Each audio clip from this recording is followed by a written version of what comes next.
I'm Denyse Klette, and this is Lit Happens, your celebration of the literary arts here in Saskatchewan. And today, I'm very pleased to welcome Denyse Klette, an artist and someone who's just published her first book that's her own. Denyse, welcome to the show. Thanks for having me. So Denyse, tell me a little bit about what brought you to this place, to this creative place that you've found yourself. I tell the story about when I was in grade 4, how I did a line drawing and my teacher said, "Oh, you're going to be a little artist." And I'm like, "Yes, I am." And from there, my little entrepreneurial side was always drawn to line drawings, and I had a cartoon strip, and I was going to be syndicated by the time I was 20, which didn't happen, but I had my first line drawing comic strip done at the Western Producer. And from there, I did a whole 34 years of painting and portraits. And then to do this coloring book, I feel like I've gone right back to when I was in grade 4 because I'm back to my line drawing. And I think one of your most recognizable pieces is just when you come off the Broadway Bridge. Can you tell me a little bit about that painting? Well, when I was, we lived in Toronto for 5 years, and when I came back home, that was the very first commission that I got asked to do, and it was by the City of Saskatoon and the Broadway Bid Association. And they asked, "What do you think would fit Broadway?" And so I said, "Kids," because of the school right there. And I said, "Kids of all different nationalities." So I did up a proposal, and they loved it. And that was a 29-foot by 11-foot mural.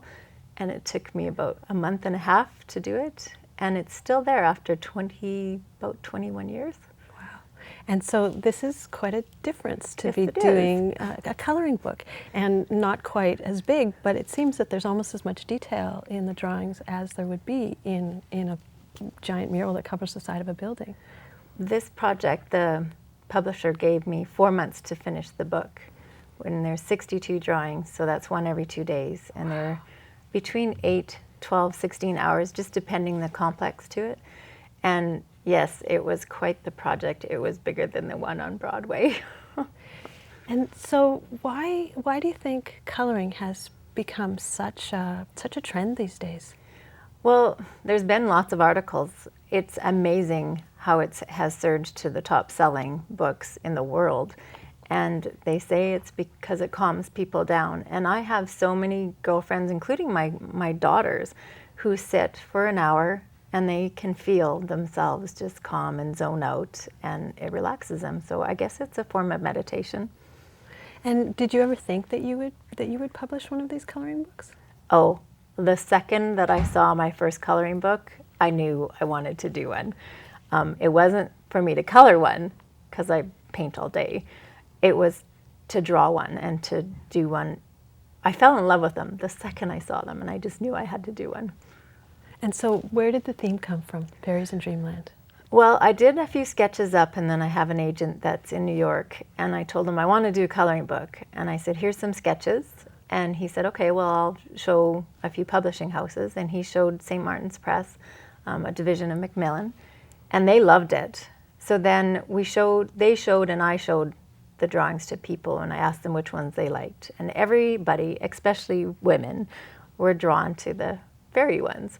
So they said, "Well, just do 62 drawings of sleepy fairies." And I'm like, "Sure, 62. And you say women. Are there men who color as well? Oh, yes. I think if you go on Amazon or go to a bookstore, there's just as many masculine books to color, I think, as feminine ones, yeah. And do you color? I guess you paint, so that sort of takes your. I am starting to enjoy it. I paint all day, so for me, relaxing and coloring is not quite the same. I think I'd rather read a book. Mm-hmm. But I did just with my daughter the other day. We sat down and colored a little bit, and I kind of like it. Mm-hmm. And would you do another coloring book? Yes, I already have it all figured out. And what the colors? You also have a set of 2 sets of pencil crayons. So those are colors that you've chosen that you think would be a good match for the story, for the book. Yes, I asked St. Martin's what kind of paper would be used, and then I did a little bit of research on what kind of pencil crowns goes with that, and these are an oil wax based, which go good with the tooth of the paper. Now that's the artist side of me coming out, because I would like to make sure whatever people are using, that they enjoy it on the paper. So.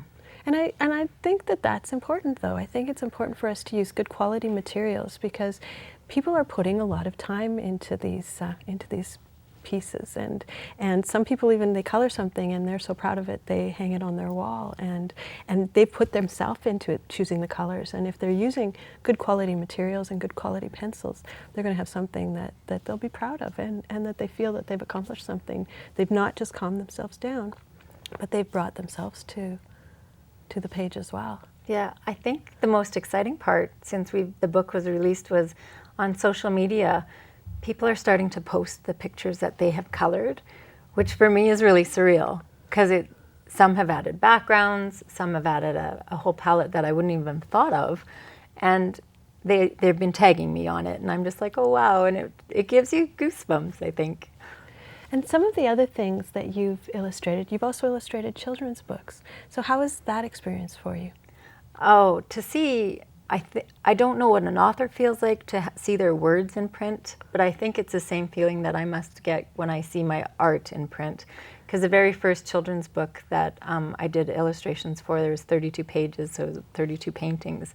It's thrilling. It's thrilling to see it. It was a children's book, and kids loving it and describing the paintings to me when we showed the book. It's, I guess, an artist's high.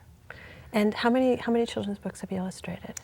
There's 2 children's books and then 2 young person's novels that I did, I believe, 24 illustrations for, and then a few covers for some books. Wow.